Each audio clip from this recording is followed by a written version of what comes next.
Aleluia. Glória a Deus. A gente vai começar essa nova série, Mordomia. Eu queria ter preparado uns paninhos para você entrar já com aquele paninho aqui, para já preparar o que a gente vai falar. O Lu falou aqui muito bem. Eu e você temos que estar dispostos a servir, porque Jesus nos serviu. Eu vou falar isso aqui, já estou me adiantando. Jesus me ajuda. Abra comigo 1 Pedro capítulo 4. Lá no finalzinho da Bíblia. Desce. Se a sua Bíblia é das antigas, tem o livro de mapas lá no final. Às vezes tem até uma concordância bíblica. Talvez tenha até um inário. Você passa esse, volta. 1 Pedro capítulo 4.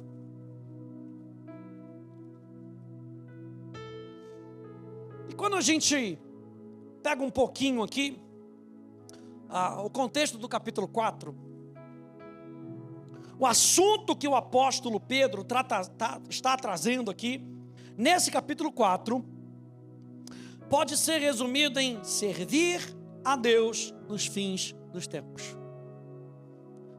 Quanto mais se aproxima a volta de Jesus, mais eu e você temos que intensificar a nossa vida com Ele. Porque tem muita atração, tem muita coisa que chama a nossa atenção, tem muita coisa que quer tirar a gente do caminho. Eu e você precisamos viver uma vida, preste atenção nisso, intensificada. E o assunto aqui que o apóstolo Pedro, ele está trazendo é justamente isso. Quando ele chega aqui, capítulo 4, versículo 1, versículo 2. Amados, não deem crédito a qualquer espírito, mas provem os espíritos para ver se procedem de Deus. Porque muitos falsos profetas têm saído mundo afora. Nisto vocês... Eu estou em João. E ninguém falou nada. A tradução é diferente. Boa. Eu fui aqui no vizinho do Pedro é o João.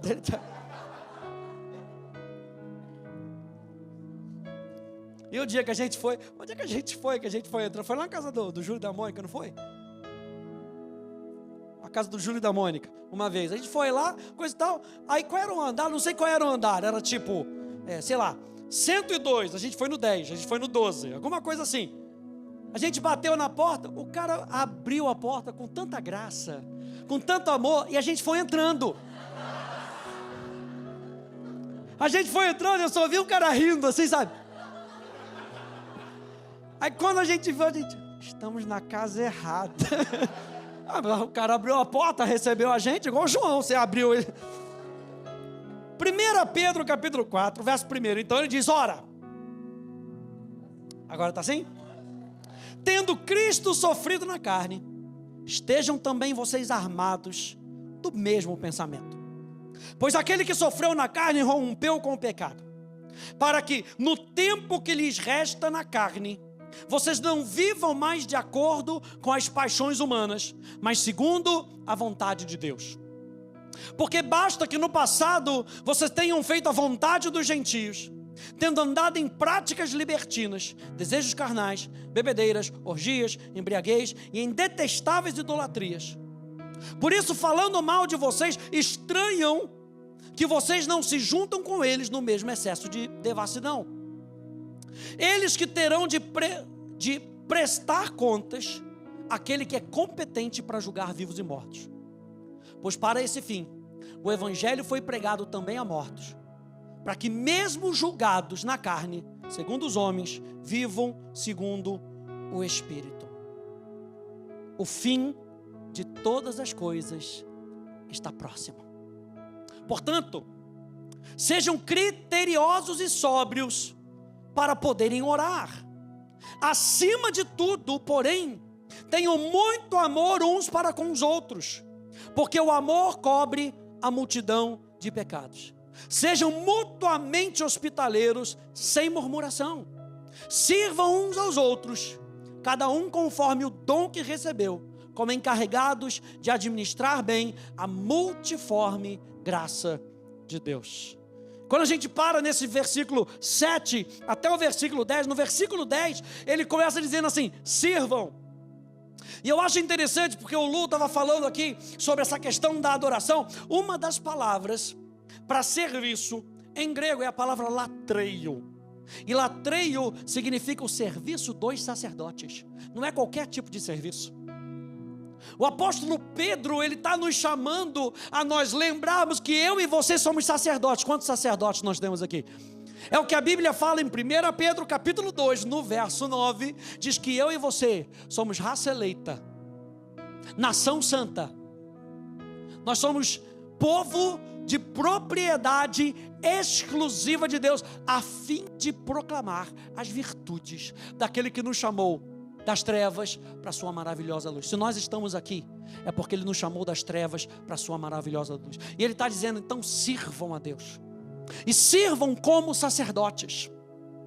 Sirvam de maneira específica, Ele diz, sirvam uns aos outros. E se você está prestando atenção nisso, servir é um ato de amor. Se você diz que você ama a Deus, então servir é uma expressão do nosso amor por aqueles a quem Deus ama. Então, gente, crente não dá para ficar sem servir. E a igreja local é um grande ambiente e uma grande oportunidade para você servir a quem Deus ama.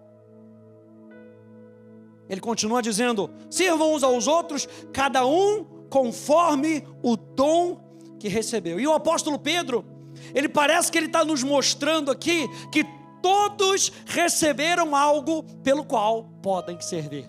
Quem prestou atenção nisso? Todos receberam algo pelo qual podem servir. Uma vez eu estava numa igreja lá fora e contaram esse caso de uma outra igreja e falaram que a pessoa chegou e ela queria servir e ela não se encaixou em determinados ministérios. E ela perguntou, mas eu quero servir, o que eu posso fazer? Bom, alguém teve uma ideia, o que a senhora sabe fazer? Sei fazer bolo. Então tá bom. A gente está precisando de uma pessoa que vai visitar os visitantes da igreja. Então a senhora pode fazer uma visita? Não posso. E ela começou a fazer bolos e levar bolos para os visitantes. Se eu e você fomos salvos, o apóstolo Pedro está nos lembrando aqui que existe algo que Deus coloca em você, e a gente vai ver isso na nossa série, que você pode usar para o reino de Deus. Ninguém fica de fora. Se você nasceu de novo, Deus depositou em você algo pelo qual você pode servir a Deus. Todos estão juntos nessa.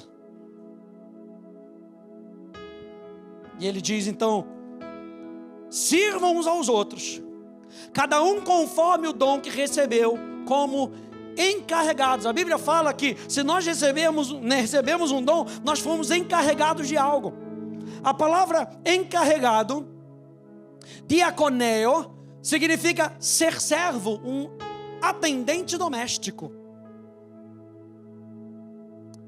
Diaconeo, da onde a gente tira a palavra diaconia ou diácono, fala de aliviar a necessidade dos outros.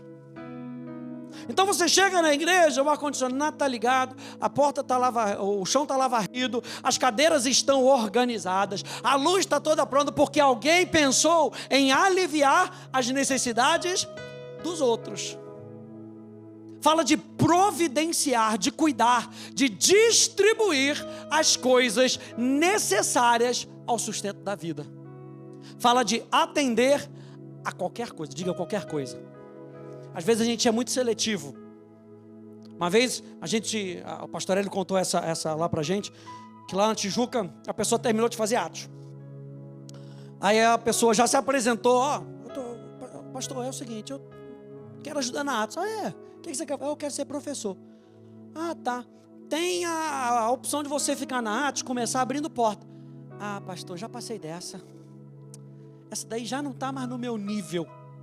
A palavra diaconia, significa atender a qualquer coisa que possa servir aos interesses de outrem.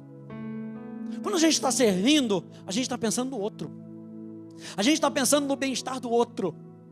No fim dos tempos, o apóstolo Paulo fala a Timóteo que as pessoas serão egoístas.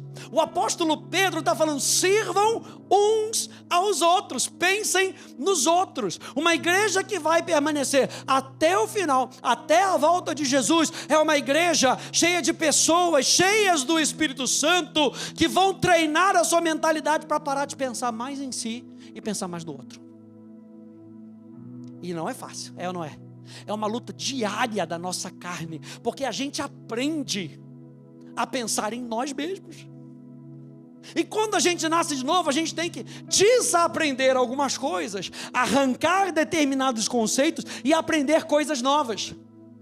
A gente fala que quando a gente entra na Atos, e aqui está um treinamento, Atos, um centro de estudo, de treinamento, a gente fala: você entrou aqui, você achou que era por sua causa? Para você, agora eu vou crescer, agora eu vou ter entendimento da Bíblia. O fundamento é: você está entrando aqui por causa de outras pessoas, porque aquilo que você vai receber, outras pessoas vão sugar de você. Você vai ser como aquela árvore plantada junto ao ribeiro das águas, e ao seu tempo você dará fruto. E a árvore não dá fruto para si mesmo, a árvore dá fruto para outros. Então o treinamento da Atos, a gente começa a se encher da verdade, e quanto mais maduro eu sou, mais eu começo a pensar em outras pessoas. É por isso que às vezes tem que esperar um tempinho para ter filho mesmo, porque quando você casa, você quer aproveitar só os dois, e você já tem um nível de doação. Mas aí quando vem o filho, você sabe que a doação é muito melhor. Meu filho agora aprendeu a rolar. Não dá para deixar só ele no sofá agora e eu ficar lendo meu livro. Eu tenho que ler o livro e ficar segurando o menino, porque o menino rola para lá, rola para lá, rola para cá. Daqui a pouco ele rola para cá, rola para cá. A minha atenção agora passa a ser mais dele do que qualquer outra coisa. Então eu e você, quando nós estamos servindo, nós somos encarregados de algo. E ele termina dizendo aqui que esses encarregados, eles devem administrar bem. E a palavra que o apóstolo Pedro usa aqui é a palavra oikonomos, da onde a gente tira a nossa palavra economia. É o administrador de uma casa, é o mordomo, é o superintendente a quem o chefe da casa ou proprietário confiou a gestão dos seus negócios, o cuidado das receitas e despesas, e o dever de distribuir a porção adequada a cada servo, até mesmo aos filhos que ainda não atingiram a maioridade. Aí quando eu estava me lembrando disso, botando isso, eu lembrei de José. José foi encarregado de administrar a casa de Potifar. Ele foi colocado como oikonomos, como um superintendente que tinha um chefe. Então aqui já está algo maravilhoso para a gente. Todo mundo que serve tem um chefe. Ninguém fica sem chefe. Todo mundo tem que ter alguém acima de nós, que vai cuidar de nós, e cuidar para que o serviço seja feito segundo o coração de Deus. Diga: segundo o coração de Deus. Porque é isso que o apóstolo Pedro está falando com a gente. Se nós temos dons e talentos para servirmos ao reino de Deus e a casa espiritual em que Ele nos colocou, é porque Deus confiou que faríamos o que seria necessário para que o amor de Deus se manifestasse. E às vezes você acha que é um negócio tão comum ajeitar uma cadeira, tirar uma foto, ter lá um broadcast. Você acha que é tão comum? Você tem que lembrar que do outro lado da tela, do outro lado do celular, vai ter alguém que vai ser chamado a atenção. Eu oro para que o nosso serviço seja como aquela sarça ardente que chama a atenção de Moisés. Um serviço que é mais do que natural. Moisés passava por aquilo e era sempre uma sarça, sempre a mesma sarça. Mas de repente Deus fez algo com a sarça. E se não tivesse sarça ali? E se não tivesse um broadcast ali naquela hora? Alguém está ali do lado, ali atrás da tela, assistindo. E se não tivesse? E se não tivesse uma foto para chamar a atenção, para a pessoa parar e olhar e ver, nossa, algo me moveu no coração, eu quero conhecer essa igreja, eu quero conhecer esse povo. E se? Mas tinha uma sarça, e Deus usou a sarça, e Deus usa o nosso serviço para facilitar a presença dele na vida de outras pessoas. O que o apóstolo Pedro fala aqui? Ele começa mostrando Jesus. Do versículo 1 até o versículo 6, ele fala Jesus, Jesus, Jesus. Por quê? Porque Jesus foi a expressão máxima do serviço. Jesus sofreu na carne.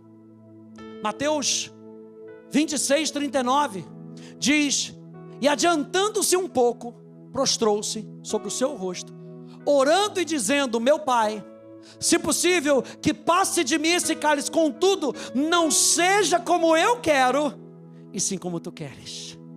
A expressão máxima do serviço foi Jesus, e Jesus sofreu. Servir não é fácil, gente. Quem está comigo? Servir não é fácil, mas é prazeroso no espírito. Eu espero que essa série te ajude a você encontrar esse prazer no seu coração de servir outras pessoas. Porque se Deus deu o seu único filho, para que todo aquele que nele crê não pereça, mas tenha vida eterna, com que eu, achando essa vida eterna, possa olhar para Jesus e fazer, se ele fez, e eu sou capacitado com o mesmo Espírito que ressuscitou a Cristo, eu também posso, eu também quero. Jesus sofreu. O desejo de Jesus era fazer a vontade do Pai, porque eu desci do céu não para fazer a minha própria vontade, mas a vontade daquele que me enviou. Jesus se alimentava da vontade do Pai. Jesus lhes declarou: a minha comida consiste em fazer a vontade daquele que me enviou e realizar a sua obra. Jesus não somente queria fazer a vontade do Pai, se alimentava da vontade do Pai, mas Jesus realizou a vontade do Pai. Eu te glorifiquei na terra, realizando a obra que me deste para fazer. A pergunta que eu quero fazer nessa série então, é o que é um mordomo cristão? Se a gente está olhando para aquela palavra oikonomos, um mordomo, um administrador, o que pode caracterizar um mordomo cristão? A gente pode ver a vida e a gente pode ver o que nós temos de duas perspectivas. Número 1, pela perspectiva da posse. O que eu tenho é meu, eu conquistei. O que eu tenho é só meu. A minha vida é minha. Ou a gente pode ver por uma outra perspectiva, pela perspectiva da mordomia, onde a minha vida e o que eu tenho pertencem a Deus e devem ser investidas para os seus propósitos. Então hoje, ao começar essa série, você tem uma decisão a fazer. Você vai continuar dizendo que a sua vida é sua, para você, e aquilo que você tem é para você. Ou a gente pode começar nessa série olhando para Jesus e dizendo: a minha vida não me pertence mais. Você não entregou sua vida para Jesus? Se você entregou sua vida para Jesus, a sua vida não é sua mais. A sua vida é dele. Você tem um Senhor que cuida de você e que te dá aquilo que você precisa. Até os pássaros do céu têm, as árvores no campo têm, as flores do campo têm. Quanto mais vocês que são filhos de Deus. Então aquilo que nós temos não é nosso. A perspectiva da mordomia é: aquilo que eu tenho é para ser uma bênção através de mim. Ou seja, Deus confiou a mim. Ele não me deu como propriedade essas coisas. Ele confiou a mim, continua sendo dele. Ou seja, um mordomo administra os recursos para o benefício do dono. Ele não carrega nenhum senso de propriedade aos recursos que administra. É por isso que a Bíblia diz que os filhos são bênção do Senhor. Meu filho pertence ao Senhor. O trabalho que eu tenho que fazer é perceber do Senhor o que o Senhor quer para o meu filho, para que eu possa dizer: Senhor, estou fazendo o teu trabalho na vida dele, seja feita conforme a tua vontade. É ou não é? Você que é pai, você sabe, você já planejou o futuro do seu filho, você já sabe o que ele deveria ser, o tipo de gente que ele deveria encontrar, já planejou tudo. Aí Jesus fala: com licença, eu só te emprestei, porque eu confio que você é maduro o suficiente para olhar para mim e perguntar para mim: Jesus, o que você quer na vida dele? Eu vou apenas ser mordomo, um administrador fiel daquilo que tu tens na vida do meu filho. E é por isso que a gente ora pelos nossos filhos, amém? É por isso que as nossas crianças lá na Academy Kids, nós oramos por ela, para que Deus possa revelar o propósito dele para elas. O mordomo, a sua tarefa é descobrir o que o dono quer que seja feito, é fazer a sua vontade. Por que nós não servimos então? Se a gente for lá no verso 1 Pedro capítulo 4, no verso 1, o apóstolo Pedro, ele começa apontando para Cristo, como eu falei, mas ele aponta para o sofrimento de Cristo. Por que muitas vezes a gente não quer servir? Porque a gente não quer sofrer. É ou não é? Tem que chegar cedo na igreja, tem que sair mais cedo do churrasco, aleluia. Tem que abrir mão de determinadas coisas. Pastor Hélio é que sempre, gente, nosso exemplo, Pastor Hélio, eu cresci com ele, e ele sempre falava: gente, eram 2 filhos, morava na Tijuca, igreja na Lagoa, uma distânciazinha, pegava 2 ônibus. Quantos ônibus você pega para vir para a igreja? Não vem nem de ônibus, você vem de Uber, vem de carro. Ele pegava 2 ônibus com 2 filhos para ir para a igreja, para depois voltar para casa, pegar 2 ônibus. Ele sempre falava, aparecia sempre um parente aparecer naquela hora. O que ele falava? Toma a chave da minha casa, que eu estou indo para a igreja. Me espera que depois eu volto. Vai fazendo a comida aí. Ou então vem comigo para a igreja. E muitas vezes a gente não serve porque a gente não quer sofrer, a gente não quer largar determinadas coisas, a gente não quer fazer a vontade do outro. Eu quero fazer a minha vontade, mas Jesus quis fazer a vontade do Pai. Por que a gente não serve? Muitas vezes porque a gente está esperando pela oportunidade perfeita. Pastor, quando eu estiver menos ocupado, eu dou um tempinho da minha agenda para Jesus. É ou não é? A gente está num mundo, gente, que é um mundo que é tarefa em cima de tarefa. A gente estava vendo, não sei se era um documentário, alguma coisa assim, há um tempo atrás. A criança já sai de uma atividade, já tem que ir para outra atividade, e depois da outra atividade, ela tem um tempo de 15 minutos para descansar, porque ela já tem outra atividade, e a atividade em cima de atividade. Parece que no cristianismo a gente coloca ir para a igreja como mais uma atividade, porque depois da igreja já tem 3 negócios para ir. Então, pastor, prega rápido, porque se passar do tempo eu levanto e vou, porque eu já tenho 10 coisas para ir. Muitas vezes nós não servimos porque a gente está muito ocupado. Eclesiastes capítulo 11, no verso 4, diz assim: quem somente observa o vento nunca semeará, e o que olha para as nuvens nunca fará a colheita.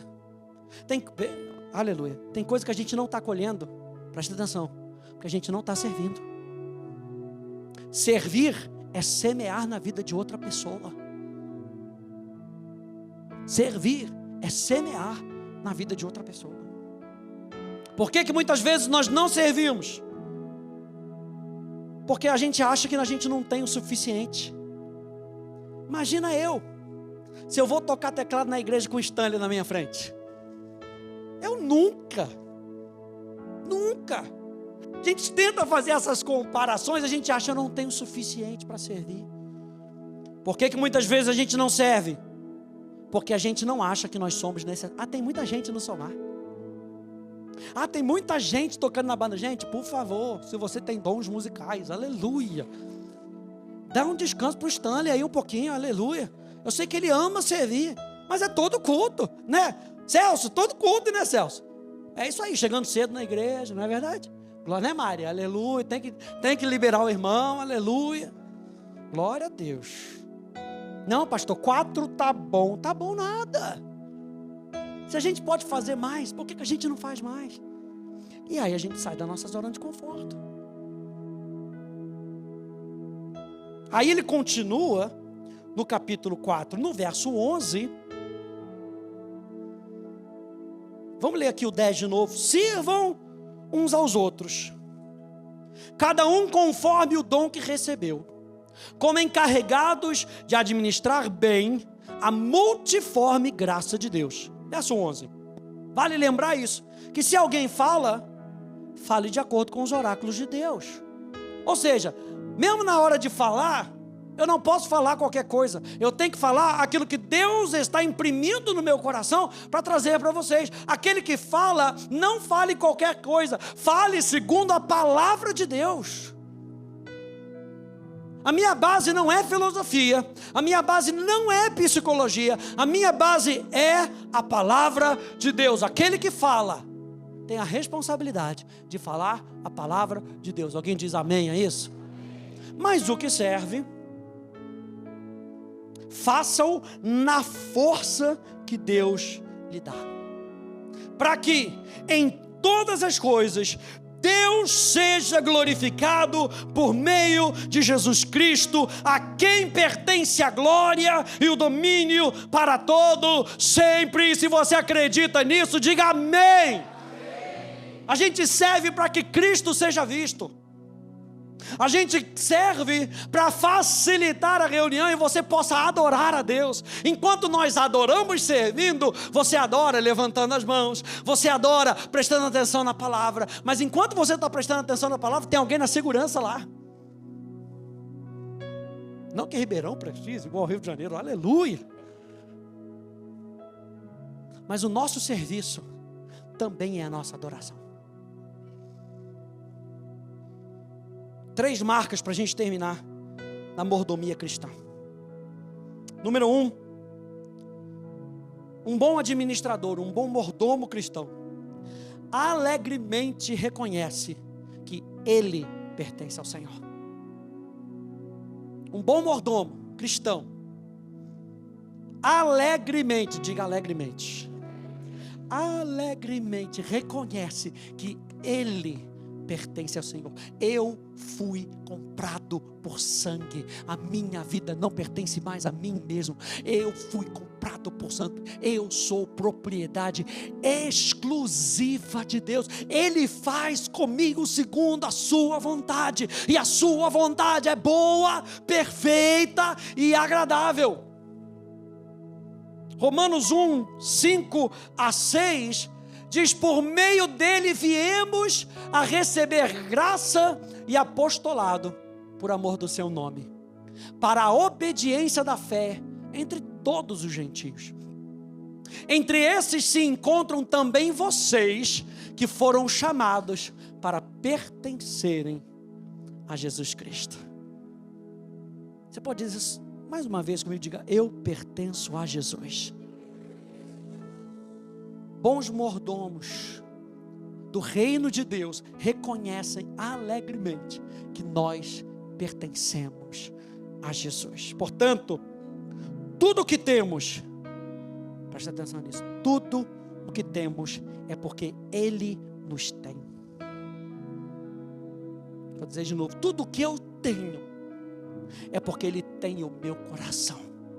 E quanto mais do meu coração eu dou, mais Ele confia em mim, que eu não vou fazer as coisas por mim mesmo, que eu não vou fazer as coisas para a grandeza do meu nome, que eu vou fazer para que Ele seja visto, para que Ele seja reconhecido. Número 2, um bom administrador reconhece que no final das contas tudo pertence ao Senhor. Número 1, nós pertencemos ao Senhor. Número 2, tudo pertence ao Senhor. Isso inclui todas as riquezas e não somente a sua. Diga amém, aleluia. Nenhum rico disse amém, glória a Deus. Um amém tímido, né, pastor? Não sei. Tudo pertence ao Senhor. Isso inclui todas as riquezas. Veja o que diz Ageu capítulo 2, 8. Minha é a prata, meu é o ouro, diz o Senhor dos exércitos. Você acha que a riqueza do Bill Gates pertence a ele? Eu acredito na Bíblia. E o profeta Ageu diz que a prata e o ouro pertencem ao Senhor. Bons mordomos reconhecem que tudo que nós temos pertence a Ele. As habilidades que usamos para adquirir riquezas vêm dele. Você trabalha, você sua, essa habilidade que Deus te deu, para fazer o negócio que Deus te deu, também pertence a Deus. Olha só, Deuteronômio 8, 17 e 18 diz: portanto, não pensem, a minha força e o poder do meu braço me conseguiram essas riquezas. Pelo contrário, lembrem-se do Senhor, o seu Deus, porque é Ele quem lhes dá a força. Quem dá a força? O Senhor dá a força para conseguir riquezas, para confirmar a sua aliança, que sob juramento prometeu aos pais de vocês, como hoje se vê. Então eu e você constantemente temos que nos lembrar que ainda que eu seja inteligente o suficiente para fazer esse negócio prosperar, isso veio de Deus. Eu preciso continuar dependendo de Deus, porque no momento que Ele recolhe a força, tudo desmorona. Se a gente for tentar edificar a casa sem o Senhor, a gente não consegue fazer. Se a gente for tentar como uma sentinela proteger a cidade sem o Senhor, a gente trabalha em vão. A habilidade que nós temos para conseguir o que você conseguiu até agora vem do Senhor. E qualquer outra coisa que nós temos. Tiago capítulo 1, verso 16 e 17. Não se enganem, meus amados irmãos. Toda boa dádiva e todo dom perfeito vem lá do alto, descendo do Pai das luzes, em quem não pode existir variação ou sombra de mudança. Ou seja, gente, isso significa que o ar que nós respiramos, o alimento que comemos e tudo mais é um dom precioso do nosso amado Pai. Número 3 e último: bons administradores buscam gerir fielmente tudo o que lhe foi confiado. Bons mordomos buscam administrar fielmente tudo o que lhe foi confiado. O mordomo não pergunta: devo servir ou não? Ele sabe pelo que ele foi chamado para fazer: servir. Um bom mordomo pergunta: como meu mestre quer que eu sirva? Servir não é a questão aqui para o mordomo. O mordomo ele não faz a pergunta: eu quero ou não quero. Isso está fora de cogitação. A pergunta que o mordomo faz é: como eu devo servir ao meu mestre? Eu vou terminar com essa frase. Bons mordomos desejam viver suas vidas como Jesus, investindo seus talentos, seu tempo, seu templo, que é o seu corpo, e o seu tesouro para os propósitos de Deus. O que a gente vai ver nessa série? A gente vai ver sobre essas 4 coisas. Vamos aprender a sermos bons administradores dos nossos talentos. Vamos ser bons administradores do nosso tempo. Quem precisa disso, diga amém. Precisamos ser bons administradores do templo do Espírito Santo. E bons administradores dos tesouros que Deus nos dá. E tudo isso, gente, lembre-se, para o propósito de Deus. O apóstolo Pedro, quando ele fala para presbíteros, para pastores, ele fala: vocês não devem ser dominadores sobre as pessoas. Eu sempre gosto de repetir isso, gente. Vocês são ovelha de Jesus ou não são? Jesus é o nosso pastor, e eu estou incluso nisso. Eu também sou ovelha de Jesus. Ele deu dons aos homens, colocou homens em determinadas funções para facilitar a percepção de que nós todos pertencemos a Deus. Então, no final das contas, Não é só servir. É uma coisa que a gente tem falado, eu e a Paula, a gente tem discutido isso. Ao longo do tempo, a gente trabalhando na igreja, parece que as pessoas querem fazer favor à igreja. A Bíblia não fala que você tem que servir para fazer favor para a igreja. A Bíblia fala que você tem que servir como ao Senhor. Então, quer você faça qualquer coisa, a gente está servindo a Jesus. A gente está facilitando a percepção da presença de Deus. E lembre da sarça. O que a gente quer é com que essa sarça comum, que pode ser essa cadeira, algo natural, chame a atenção de alguém para a presença de Deus, para o propósito de Deus. Vamos junto nessa jornada? A gente descobrir esse nosso serviço em Cristo Jesus. Fique de pé, por favor.